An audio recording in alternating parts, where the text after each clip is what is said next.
Ve koşu başladı. İlk metreler içerisinde orta kulvardan atak yapan 3 numaralı ilk Umut numarayı kapmayı başardı. Onun içinden 2 numaralı Bugatti geldi. 3 numaralı ilk Umut'u önde yalnız bırakmadığı gibi 1200 metre start yeri geçilirken ondan liderliği de aldı. 2 numaralı Bugatti yarım boy kadar fark yaptı. 3 numaralı ilk Umut ikincilikte, onların 5 boy kadar gerisinde iç kulvarda.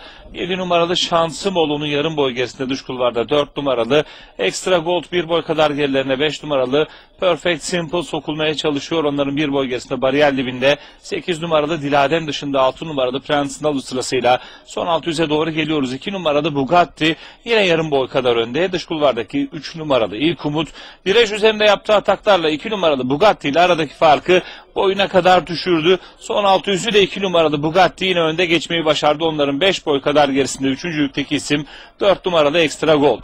2 numaralı Bugatti yine lider, son 400 metreyi önde geçiyor. 3 numaralı ilk Umut aradaki farkı bir kez daha kapatmaya çalışırken onların 5 boy kadar gerisinden dış kulvardan 4 numaralı Extra Gold'un da gayretleri var. Koşunun son 200'üne gelinirken orta kulvardan gelen 3 numaralı ilk Umut 2 numaralı Bugatti'den liderliği aldı. Farkı yarım boy kadar çıkardı. Onun dışından da 4 numaralı Extra Gold geliyor. Dış kulvardan 4 numaralı Extra Gold geliyor. Rakiplerini bastırıyor. Son yüzde 2 boy kadar da fark yapıyor koşuyu. 4 numaralı Extra Gold kazanıyor.